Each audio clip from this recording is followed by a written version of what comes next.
आका की बारगाह में दुरूद शरीफ पढ़िए। अल्लाहुम्मा सल्ली अला सय्यिदिना व सय्यिदिना मौलाना मुहम्मद बारिक सल्लिम सलातुन सलामुन दाइम अलैका या रसूलुल्लाह सल्लल्लाहु तआला अलैहि वसल्लम। हज़रात मोहतरम, अभी अभी मैंने जिस आयत करीमा की तिलावत का शर्फ हासिल किया है, कुरान पाक की बड़ी मशहूर आयत करीमा है, अला इन्ना औलिया अल्लाहि ला खौफुन अलैहिम वला हुम यहज़नून, कि खबरदार होशियार हो जाओ, अल्लाह के वलियों को ना कोई खौफ ना कोई गम। मेरे प्यारे, आप जिस महफिल में बैठे हैं, ये महफिल जितने भी घर होते थे, एक एक घर एक एक दिन में जो है कई कई घरों पे तोशा का न्यास होता सरकारी गौस पाक का। और छोटे छोटे आदमी नहीं, वहाँ बड़े बड़े लोग हैं, गलैचा का काम होता। मैं तो जाकर के देखा है, मैंने वहाँ नाज शरीफ पढ़ी है सरकारी गौस आजम के न्याज में। सब घरों पे जो है एक एक दिन में 4-4, 5-5 घर के तोशा शरीफ का फातिहा होता है। और वो तोशा बनाते क्या है, एक हलवे की शक्ल में। और ऐसे नहीं कि हलवा बना दिए, उसमें जो है इतना मेवा लोग डालते हैं कि लगभग जो है कई हजार रुपया उसमें खर्च हो जाता है। इतना बेहतरीन तोशा बनाया जाता है और उसका एक खास वक्त होता है और खास न्याज दिया जाता है। जैसे हम लोग चारों कुल पढ़ते हैं और अलहम्द पढ़ते हैं, सूरह फातिहा पढ़ते हैं जो, और अलिफ लाम मीम पढ़ते हैं, 5 आयतें पढ़ते हैं। इसके अलावा वो एक खास फातिहा होता है, 1 घंटे आधा घंटे तक लोग दुआ मांगते हैं। तो और अल्लाह ताला सरकार गौसे आजम उनको दे भी रहे हैं उतना, सुभान अल्लाह। 1 महीने तक पूरा होता है। और यहाँ तो बहुत कम है, इसका रवाज ही नहीं है। यहाँ तो मिलाद कराना लोग गवारा नहीं सकते सरकार गौस पाक का। लेकिन सरकार गौसे आजम फरमाते हैं कि मैं पूरी दुनिया को इस तरह देखता हूँ जैसे हथेली पे राई का दाना। आज आप लोग बैठे हैं, आप तो ये सोच रहे होंगे कि हजरत जल्दी से मिलाद ख़त्म करते। हम भी माहौल जानते हैं और यहाँ का खास तौर से जानते हैं। मैं यहाँ इतने दिनों से मैं हूँ, कितना देर तक मिलाद होना चाहिए, कितना लोग सुनना चाहते, मुझे हर चीज़ से वाकिफ हूँ। लेकिन ये जान लीजिए कि सरकार गौसे आजम रज़ियल्लाहु ताला अन्हु अपने निगाहों से सबको देख रहे हैं। सुभान अल्लाह, सबको देख रहे हैं। जितने लोग जो लोग जिस नाम के लोग यहाँ आए हैं, सब लोगों को जो है सरकार गौसे आजम देख रहे हैं अपनी निगाहों से। और रहमत हक बहाना मी जोयत बहा नमी जोयत, अल्लाह की रहमत सिर्फ बहाना ढूंढती है कि मैं बंदे को किस बहाने से बख्श दूं, क्योंकि अल्लाह के सभी तो बंदे हैं। अल्लाह किसी को अपने बंदे को नहीं चाहता है कि उसको मैं जहन्नम में डालूं। लेकिन अब जो है, जब वो नेक अमल किया ही नहीं अपनी जिंदगी में, तो किस बहाने से अल्लाह बख्शे? तो कयामत के दिन इसी बहाने से भी बख्श देगा कि ये मेरे सबसे बड़े वली जो औलिया अल्लाह के सरदार हैं, उनके ये जिक्र में गया था, इसलिए बख्श दिया। मैंने कहा है ना कि अल्लाह ताला एक डाकू को भी बख्श देगा, एक रंडी को भी अल्लाह ताला बख्श देगा। क्यों? उसको अगर कोई अदा पसंद आ जाए, कोई नेकी पसंद आ जाए। शमसी नवाबी मरहूम बहुत ही मशहूर शायर गुजरे हैं, बेचारे उनका इंतकाल हो गया। बड़ी अच्छी नात लिखते थे, बिल्कुल सादा। उन्होंने कहा है कि लब्बे आका का जो तराना है, उनकी महफिल है, उनका आना है, और बज़्मे मिलाद में जाया कीजिए, भी बख्शिश का एक बहाना है। तो आप सोच रहे होंगे कि मैं यार बेकार फंस गया हूँ, आकर के बैठा हूँ, और घर रहता तो आराम करता। आपको क्या मालूम कि हमारी रूह हमारे जिस्म से कब निकल जाए। और हम यहाँ बैठे हैं, जितनी देर तक बैठेंगे अल्लाह के फरिश्ते अपनी रहमतों के साए आपके ऊपर किए होंगे और रहमतें बरसती होंगी। सरकारी गौसे आजम, देखिए वाकया नहीं बताऊंगा, सरकारी गौसे आजम के आमाल आपको बताऊंगा। मौलाना तो जो चाहता हूँ, आमाल वाकया तो बहुत सुने हैं। सरकार गौसे आजम ने मुर्दे को जिंदा कर दिया, सरकार गौसे आजम ने 12 साल की कश्ती को निकाल दिया जो बाराती की कश्ती थी, और वो जो है और भी बहुत सी करामात आपकी हैं। तो यहाँ वाकया बताना मकसद नहीं है, यहाँ ये बताना मकसद है कि सरकारे गौसे आजम रज़ियल्लाहु ताला अन्हो के जो आमाल थे और जो करामतें थी उससे हमको क्या नतीजा निकलता है। देखो, आपने पढ़ा होगा, अब तो किताब नहीं चलती है, ज्ञान भारती एक किताब थी, उसमें एक पाठ था सच्चा बालक। क्या था? सच्चा बालक। जो हिंदी पढ़े होंगे, पहले वो प्राइमरी पढ़ाई जाती, तो सच्चा बालक जो था उसके आखिर में ये लिखा रहता है कि यही बालक आगे चल करके ये जो है अब्दुल कादिर और बड़े पीर के नाम से प्रसिद्ध हुआ। आखिर में यही लिखा है उस किताब से, बड़े पीर के नाम से प्रसिद्ध हुआ। तो उसका वाकया आप जानते हैं कि आप जो है इल्म हासिल करने के लिए बगदाद जा रहे, वो मदरसा निजामिया जा रहे थे, आप इल्म हासिल करने के लिए बगदाद शरीफ जा रहे थे। तो वहां जब रास्ते में डाकुओं ने उनको लड़के, अभी मैं आप लोगों को बहुत देर से देख रहा हूँ, बहुत सबर कर रहा हूँ। यहाँ अगर बबू बैठना है तो कहीं तुम न सुनो तो तुम चले जाओ अपने घर आराम के साथ, ठीक है? सुनने दो, ये मिलाद शरीफ है, कोई नौटंकी और नाच की महफिल नहीं है। दुरूद शरीफ पढ़िए, अल्लाहुम्मा सल्ली अला सय्यिदना व शफीना मौलाना मुहम्मद वसल्लम सलातो सलामन दाइम अलैहि या रसूलुल्लाह सल्लल्लाहु अलैहि वसल्लम। अब आप न उठोगे तो मैं खुद आकर उठा दूंगा। तो सरकारे गौसे आजम जब इल्म हासिल करने की जा रहे थे, रास्ते में डाकू मिले। अब पहले के जमाने में डाकुओं का बड़ा खतरा था, काफिला बना के लोग चलते थे, इसीलिए तो वहां पर जब सारे डाकू ने सब काफिले वालों का माल लूट लिया, तो एक बच्चा दूर खड़ा था। तो डाकू वहां भी गया, कहा कि बच्चा तेरे पास भी कुछ है? तो उसने कहा हाँ मेरे पास 40 अशरफी है, और वो भी मेरी माँ ने मेरे अस्तर में, अस्तर क्या हो जानते हो? ये छतरी है ना, ये अस्तर है, अस्तर में सिल दिया है मेरी माँ ने। तो जब डाकू को उसने अपने अशरफी का हाल बताया तो वो डाकू पर एक हैरत और इस्तेजाब तारी हुई। हैरत तारी हुई कि सारे काफिले वाले अपना माल छिपाते हैं, डाकुओं से बताने से परहेज करते हैं, और आप बता दे रहे हो, क्या मकसद है? बड़ा है, बड़ा ताज्जुब हुआ। तो सरकार गौसे आजम रज़ियल्लाहु ताला अन्हु ने कहा कि हाँ, तो वो डाकू समझा कि बच्चा है, मजाक कर रहा होगा। तो उसने अपने सरदार को बुलाया।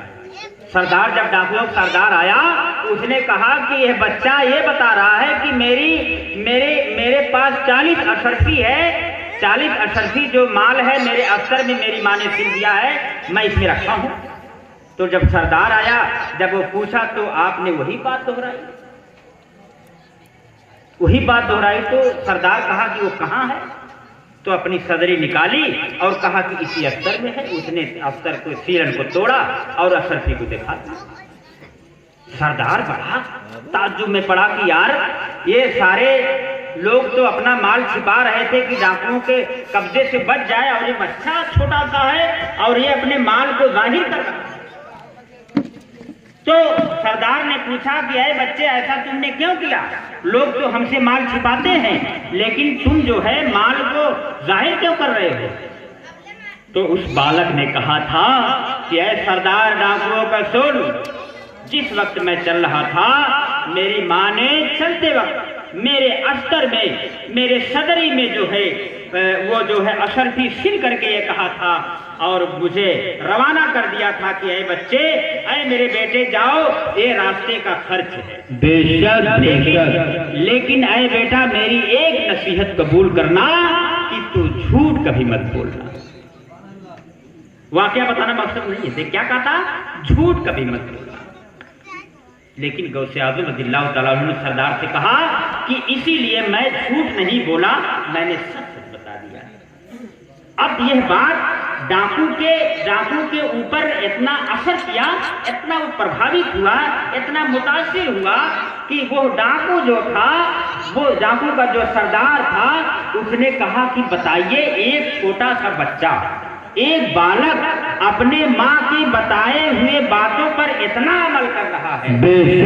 हम लोग इतने बड़े हो गए हैं, बूढ़े होने वाले हैं, और हम लोग अपने अल्लाह की कही हुई बातों पे नहीं चल रहे, और हम लोगों का माल छीन रहे हैं, डाका डाल रहे हैं, लोगों का माल गसब कर रहे हैं। उसके बाद उस बच्चे, उस बालक के बात का डाकू के सरदार पर इतना असर हुआ कि वो सरदार जो है उसी वक्त कहता है कि ऐ बच्चे, तुम बच्चे नहीं हो बल्कि तुम बहुत बड़े वली और कामिल वली मालूम होते हो। अपना हाथ बढ़ाओ और हाथ बढ़ा करके अपने हाथ पे मुझे हाथ दे दो और कलमे तैयब पढ़ा लो, जहन्नम से बचा दो, जन्नत का दरवाजा दिखा दो। फौरन ही वो कलमे तैयब पढ़ करके मुशर्रफ बा इस्लाम हो जाता है और पढ़ लेता है ला इलाहा इल्लल्लाहु मुहम्मदुर रसूलुल्लाह। आप बताइए, उसके बाद डाकू के और जितने भी चेले चपाटे थे उन्होंने कहा कि ऐ सरदार, डाका डालने में जब हमारे आप सरदार रहे तो और तौबा करने में भी मेरे सरदार रहोगे। हम भी जो है तौबा करते हैं और मुशर्रफ बा इस्लाम होते हैं, कलमा तैयब पढ़ लेते हैं ला इलाहा इल्लल्लाह। पता चला कि उस बच्चे की एक सच ने जो क्या हटा दिया और सारे लोग मुसलमान हो गए। सच ने, सुभान अल्लाह, बात बहुत बड़ी है, एक सच में। तो सरकारे गौसे आजम ने ये जानते, ये वाकया उस किताब में लिखा था, हिंदी की किताब में ये वाकया आज भी किताबों में है लेकिन उर्दू की किताबों में है। तो बहरहाल मैं कहना ये चाह रहा हूँ, सरकारे गौसे आजम का वाकया बताना मकसद नहीं था, ये बताना मकसद था कि मेरे प्यारे सरकारे गौसे आजम की इस वाकये ने हमको ये जो है तरगीब दिया है और हमको ये अमल करने के लिए बताया है कि अरे मेरे दोस्तों, अरे मुसलमानों, झूठ से परहेज करो। बेशक अगर झूठ से परहेज करोगे, झूठ नहीं बोलोगे, सच बोलोगे तो अल्लाह तुम्हारे साथ रहेगा। सुभान अल्लाह। झूठ से ज्यादा बचने की तौफीक अता फरमाए। और एक छोटी सी बात और मैं कहकर रुखसत होता हूं। जानते हैं, आपने सुना है वाकया कि एक सेब बह रहा था। आप सरकारी वो जो है अबू सालेह यानी सरकारी गौसे आजम रज़ियल्लाहु ताला अन्हु के जो वालिद मोहतरम थे, नदी के किनारे से जा रहे थे तो एक सेब बह रहा, सुने हो ना, एक सेब बह रहा था। वो सेब को उठा करके आप खा लिए। मैं पूरा वाकया नहीं बताऊंगा, जल्दी से बता रहा हूँ।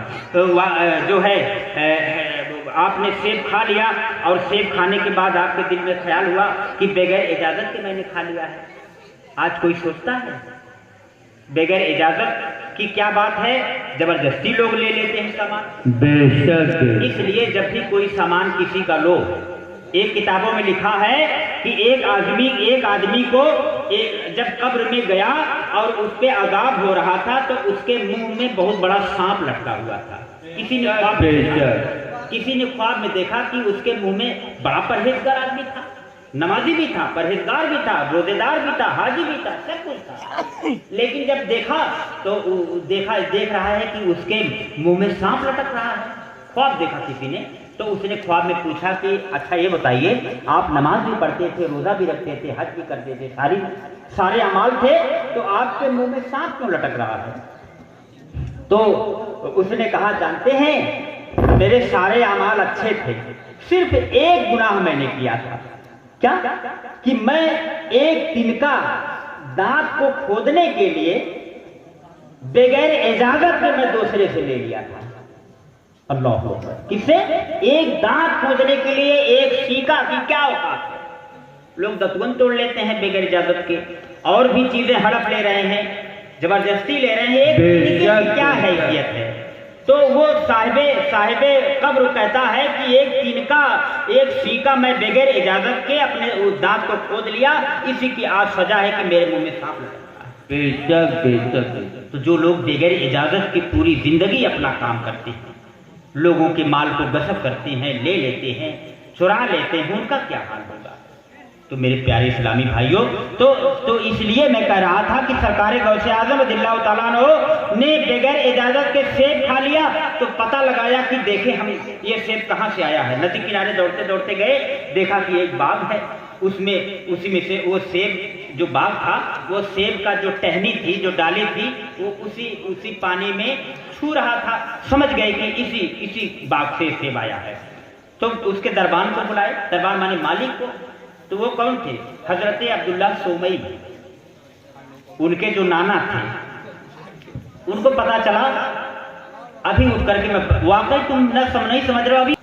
तो मैं कह रहा था कि सरकार गौसे आजम के वालिद मोहतरम जब वहाँ गए, बाग के मालिक को बुलाया तो उसके बाद बताए तो उन्होंने शर्त रखी कि हाँ सेब खाया है। देखो अब्दुल्ला सोमई समझ गए कि ये कोई आम आदमी नहीं है, ये बहुत परहेजगार मालूम होता है, तभी तो वहाँ से पूछने के लिए आया है। उसके बाद जब आया जब उसके बाद कहा कि आप मुझे माफ़ कर दो, आपका मैंने सेब खा लिया बगैर इजाज़त की। तो हज़रत अब्दुल्ला सोमई जो सरकार गौसे आजम के नाना हैं वो फरमाते हैं कि भाई एक शर्त है। हमारी क्या शर्त है? कहा कि मेरे बाप की 12 साल आपको रखवाली करना पड़ेगा। बताओ, एक सेब खाने की वजह से 12 साल आपको इस बाग की रखवाली करनी है, तब मैं माफ़ करूँगा। आज का इंसान तो कहता है हम जा रहे हैं चाहे माफ़ करो या न करो, लेकिन अल्लाह की वली से बरगुज़ीदा बंदे से तब जाकर के गौसे आज़म पैदा होते हैं। तो उसके बाद बहरहाल 12 साल गुजर गया और आपने जो है आपने कहा कि अब 12 साल हो गया आपकी रखवाली करते हुए, अब तो माफ़ कर दो। तो हज़रत अब्दुल्ला सोमई फरमाते हैं अभी नहीं माफ़ करूँगा, एक और शर्त मेरी है। कहा या अल्लाह, इसके बाद और शर्त है? कहा हाँ, एक मेरे पास एक लड़की है बेदस्तपा है, जिसके पास वो हाथ की लूली है, पैर की लंगड़ी है, मुंह की गूंगी है, कान की बहरी है, आंख की अंधी है, उससे तुमको शादी करना पड़ेगी। बेशक बेशक। अब हजरत अबू सालेह दोस्त जंगी रहमतुल्लाह ताला अलैह कहे ठीक है भाई, आप माफ नहीं करो तो ये भी शर्त मुझे मंजूर है। अब वो दिन आ गया कि शादी करने का, निकाह हो जाता है। निकाह होने के बाद जानते हैं दूल्हा लड़की को नहीं देखता है, अब तो जयमाल हो रहा है। अरे यार मैंने मुसलमानों में देखा लोग जयमाल कर रहे हैं, अब तो लोग लड़कियों को देख रहे हैं, लड़कियों को देख रहे हैं। लेकिन हमारा जो इस्लामी जो तरीका है कि दूल्हा निकाह तो हो जाता है, लेकिन उस वक्त तक लड़की को नहीं देखता जब तक वो अपने घर में जाए। तो आपने देखा नहीं था लड़की को, नहीं निकाह हो गया। उसके बाद रात के वक्त जब हुजरे उर्सी में गए, आप जो है अपने हुजरे में अपने कमरे में जाते हैं, उसके बाद जब ये देखती है वो औरत वो जिससे निकाह हुआ था, जब हजरत अबू सालेह दोस्त जंगे रहमतुल्लाह अलैह को जब देखती है तो उठ के खड़ी, वो अदब था ना, उठ के खड़ी हो जाती है। जब आप कमरे में गए और जब देखा कि वो लड़की उठ के खड़ी हो गई, वो देख भी रही है, पैर भी है, हाथ से सलाम उसने किया है, सारी चीजें हैं, तो लग रहा है कि लड़की बदल गई है, लड़की बदल गई है। आप फौरन कमरे से बाहर आ गए। क्या बात है, वो अल्लाह के नेक बंदे थे। अब्दुल्ला सोमई से कहा, जिनकी लड़की थी, जिन्होंने शर्त लगाई थी, कहा कि भाई आप तो कहे थे कि मेरे पास ऐसी लड़की है कि जो बगैर पैर की है, बगैर हाथ की है, और मुंह की गूंगी है, कान की बहरी है, और आंख की अंधी है, और उससे शादी हो तो सब उसके हर आज़ा हर अंग सलामत है, कहीं कोई गलती तो नहीं। कहा उसके बाद हज़रत अब्दुल्ला सोमई फरमाते हैं कि ऐ मेरे बेटे सुन, वही लड़की है कि जिससे मैंने तुम्हारी शादी की है। लड़की बदली नहीं है, बल्कि मैंने उसके पैर की लंगड़ी इसलिए कहा था कि उसने अपनी जिंदगी में जो है अपने घर के अलावा किसी दूसरे के मकान में पैर नहीं रखी थी, इसलिए मैंने पैर से उसको लंगड़ी कहा था। और हाथ की लूली इसलिए कहा था कि उसने अपने हाथ से कभी शरीयत के खिलाफ कोई काम नहीं किया था, कोई नाजायज काम अपने उसने हाथ से अंजाम नहीं दिया था, इसलिए मैंने उसको हाथ की और मुंह की गूंगी इसलिए कहा था कि उसने अपने जबान से कभी गलत कलिमात नहीं बोले थे, कभी गलत बात नहीं बोली थी, शरीयत के खिलाफ कभी नहीं बोली थी, इसलिए मैंने उसके मुंह की गूंगी कहा था। और कान की बहरी इसलिए कहा था कि उसने शरीयत के खिलाफ कोई बात अपने कान से नहीं सुनी थी। और जो है आंख की अंधी इसलिए कहा था कि वो जो है अपने मकान ही में रह करके सारी इबादत किया करती थी, अपने आंखों से कोई नाजायज काम नहीं देखी थी, नाजायज चीजों को नहीं देखा था, शरीयत के खिलाफ कोई चीज नहीं देखी थी। इसलिए मैंने कहा था बिरादरान मिल्लत इस्लामिया, जब ऐसी बेटी होती है, जब ऐसी माँ होती है, तो बेटा गौसे आजम अब्दुल कादिर जिलानी पैदा होता है। तो मेरे प्यारे, यहाँ बताना ये मकसद वाक़या बताना नहीं है, सिर्फ इशारा मैंने कर दिया जल्दी में कि मेरे प्यारे सरकारे गौसे आजम के जो वालिद मोहतरम अबू सालेह रहमतुल्लाह ताला अलैह थे, सिर्फ एक सेब की वजह से इतने दिनों तक बाग की रखवाली किया और आपने शादी भी किया, ये अल्लाह को मंजूर था। तो बताना यह है कि सरकारे गौसे आजम के वालिद मोहतरम और खुद सरकारे गौसे आजम जो है ये बता दिए कि है मेरे प्यारे, एक सेब नहीं, कोई भी एक दिन का भी किसी के इजाजत के बगैर नहीं छोड़ा। अल्लाह ताला हम तमाम सामीन को सिराते मुस्तकीम पर चलाए। जो कुछ भी बयान हुआ